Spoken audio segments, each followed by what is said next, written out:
He was born in a place the world never paid attention to. A village hidden behind dusty roads, surrounded by fields that stretched endlessly under the burning sun. There were no skyscrapers here, no highways, no neon lights, only the sound of the wind and the hum of survival. People didn't dream here. They endured. Dreams were expensive, and poverty couldn't afford them. But somewhere in that forgotten corner of the world, a little boy dared to imagine something more. He looked up at the night sky, the same sky the rest of the world shared, and whispered a promise: one day, I'll touch the stars. He didn't know how. He just knew he would. Every morning before the sun rose, he'd wake up to the sound of roosters and the smell of dust. His mother's hands were cracked from years of washing, his father's shoulders bent from endless labor. They didn't have much, but they had honesty, faith, and love. The boy would walk miles to school barefoot, sometimes with an empty stomach but never with an empty mind. He believed education could open doors that poverty had locked. While other children played in the dirt, he practiced writing letters on the back of old newspapers. When electricity failed, which it often did, he'd study under a flickering candle. The flame was weak, but his determination burned brighter. People laughed at him. They said, "You think you'll leave this village? You think you'll go to America?" And he would just smile and say, "Watch me." As he grew older, life grew harder. College fees were high, resources were few, and the world kept reminding him that he didn't belong in the race for success. But he never stopped believing that faith is stronger than fear.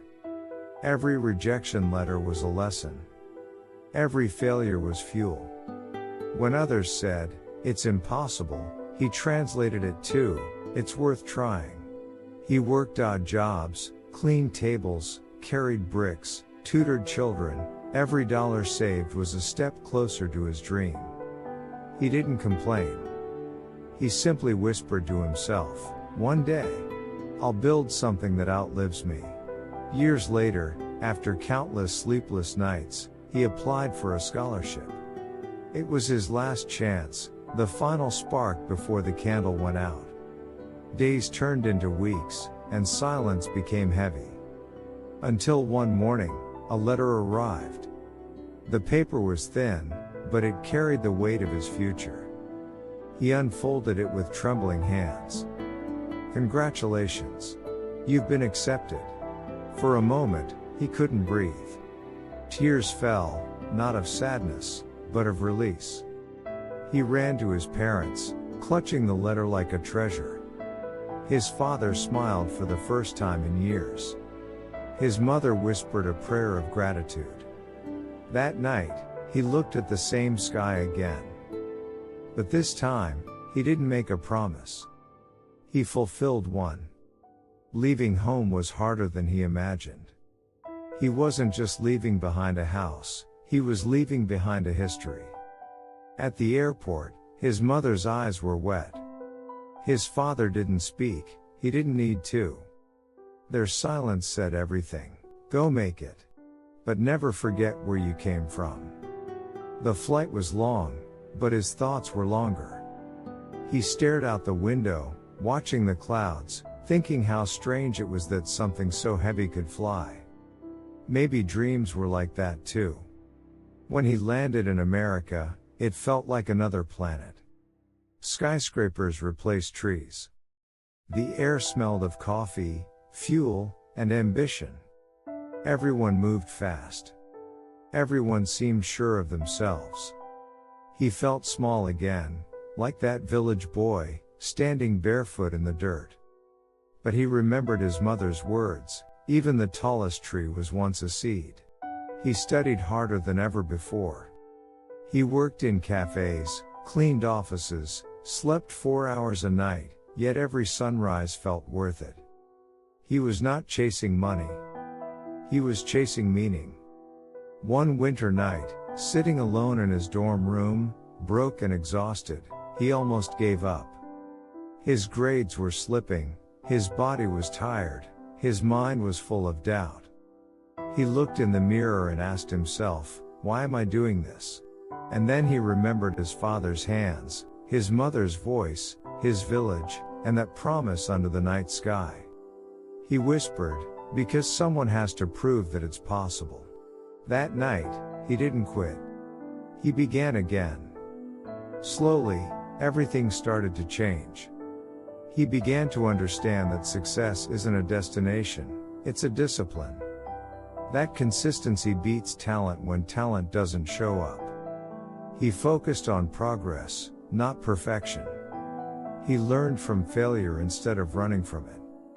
He realized success has 3 pillars: vision, see what others can't; work ethic, do what others won't; gratitude, appreciate what others ignore. Every morning he reminded himself, the goal is not to be better than others.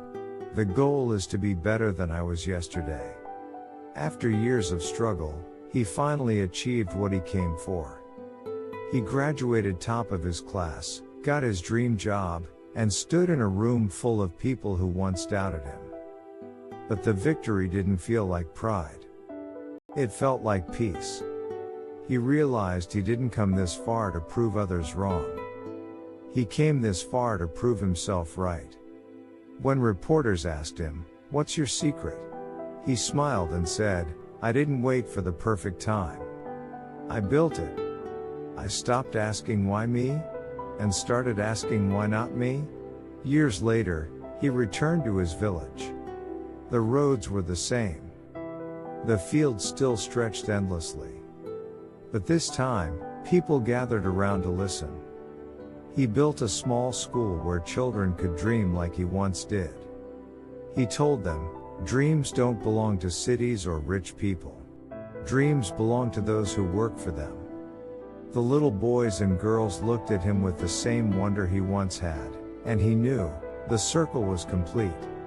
This isn't just a story about one boy. It's about anyone who has ever been told they're not enough. Anyone who has been underestimated, ignored, or forgotten. If you're struggling right now, remember the greatest heroes are not born in comfort. They are forged in struggle. Pain is not your enemy, it's your teacher. Failure is not your ending, it's your foundation. And fear? Fear only means you're standing in front of something worth doing. So keep walking. Even when the road is rough. Even when no one believes in you. Because somewhere in the future, someone will tell your story and call you the reason they never gave up.